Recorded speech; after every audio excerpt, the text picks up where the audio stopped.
Una parte de la Iglesia ha perdido sus raíces hace mucho tiempo. Ahora, entre gestos ambiguos y presión mediática, también intenta orientar el pontificado de León XIV. Las señales están ahí. Algunas son inquietantes, pero hay que interpretarlas con discernimiento. Para comprender realmente lo que está sucediendo, hay que llegar al fondo del asunto.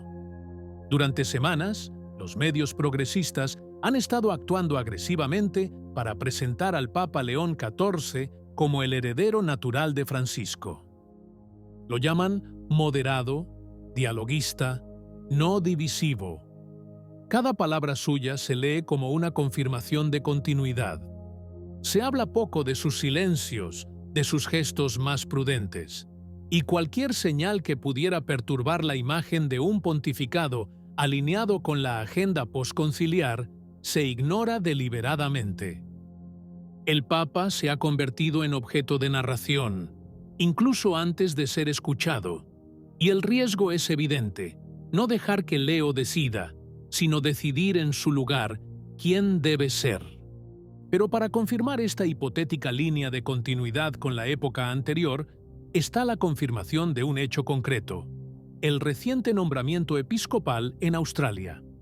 Un obispo conocido por exhibir ídolos paganos en su catedral, defender la ordenación de mujeres y rechazar abiertamente la enseñanza moral de la Iglesia, ha recibido un ascenso. A pesar de las protestas de los fieles, a pesar del escándalo público, el nombramiento fue ratificado.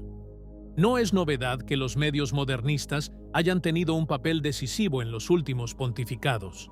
Pero con el Papa León XIV, el mecanismo se ha refinado. Ya no se ataca, sino se presiona. Ya no se critica abiertamente, sino se recuerda con precisión. Pocos días después de las elecciones, algunos periódicos católicos progresistas, los mismos que durante años han apoyado toda ruptura doctrinal, comenzaron a recordar públicamente que, sin su apoyo, León jamás habría ascendido al trono de Pedro. El mensaje es claro: os ayudamos, ahora debéis corresponder. Un chantaje moral disfrazado de apoyo mediático. Cada decisión del Papa se observa, se sopesa y se interpreta en función de esta supuesta lealtad. Y los nombres son siempre los mismos: cardenales cuestionables, agendas sinodales, reformas no solicitadas. Si el Papa mostrara siquiera una apertura a la tradición, la deuda con quienes lo apoyaron se recordaría de inmediato. Pero hay mucho más en juego. No es solo León quien está bajo presión, es la idea misma del papado. Los medios quieren un pontífice que se ajuste a la narrativa progresista, y quienes no ceden son deslegitimados, o peor aún, olvidados. Incluso en el frente ecológico, la presión de los medios de comunicación se siente fuerte, empujando a la Iglesia hacia una narrativa cada vez más alineada con el espíritu de los tiempos. Cuidar la creación es un deber cristiano. No hay nada malo, de hecho, en el compromiso de la Iglesia con el uso responsable de los recursos, la protección de la tierra y la sobriedad. Pero ese no es el punto. El problema es el mensaje que se transmite, y sobre todo, la forma en que lo relanzan los medios. El anuncio de que el Vaticano aspira a convertirse en el primer Estado con 0 emisiones para 2050 ha sido aclamado como histórico. Habla de paneles solares, coches eléctricos y renovaciones ecológicas en un lenguaje técnico que ha sustituido gradualmente al teológico. El Papa León XIV, en una entrevista reciente, reafirmó la centralidad de la conversión ecológica, relanzando Laudato Si y conectando la ecología con la justicia social. Un mensaje que, aunque nace de intenciones sinceras, se traduce inmediatamente en clave ideológica en las agendas periodísticas, como si la evangelización pasara ahora más por los balances energéticos que por la salvación de las almas. Y aquí es donde surge la fractura.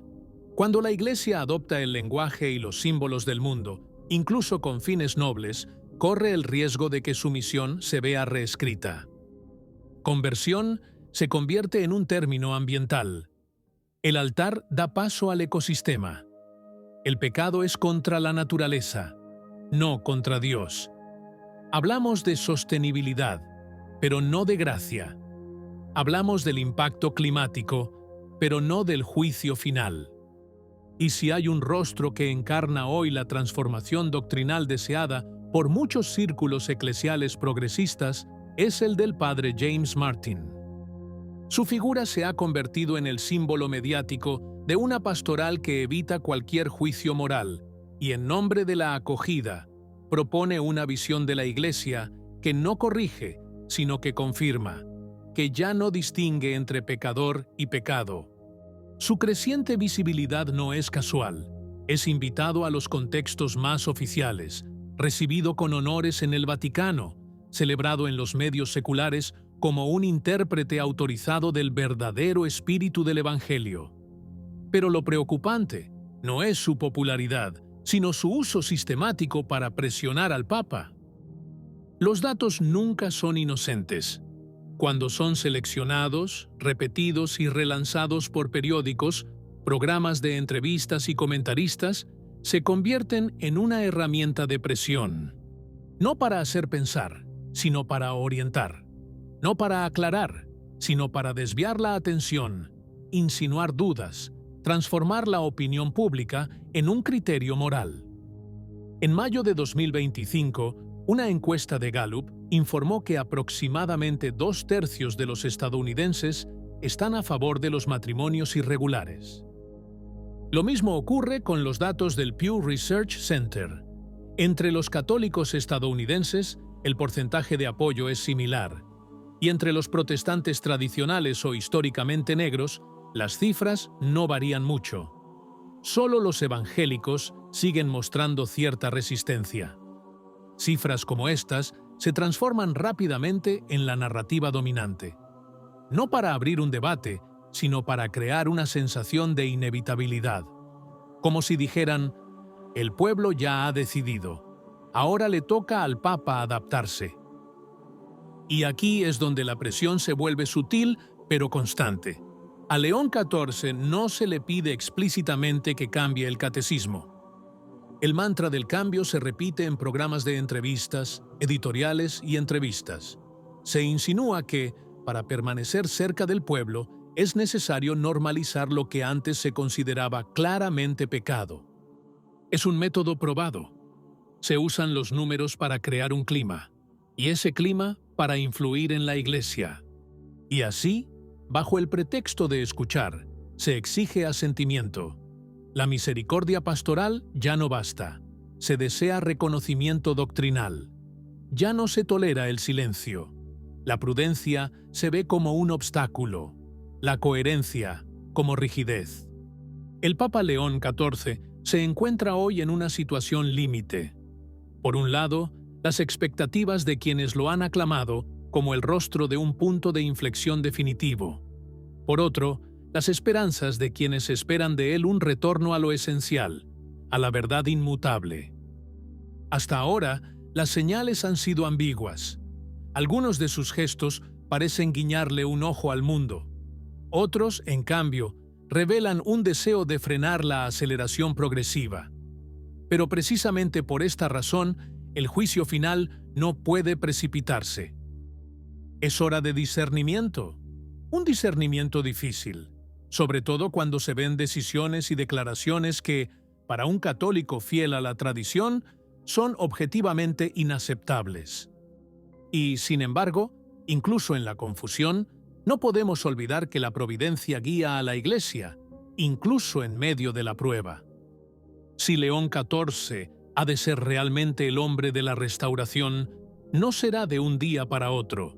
Requerirá paciencia, requerirá resistencia y, sobre todo, requerirá una presión espiritual opuesta a la del mundo, silenciosa, devota, fiel. ¿Qué opinas? Si te gustó el video, comenta amén. Que Dios te bendiga.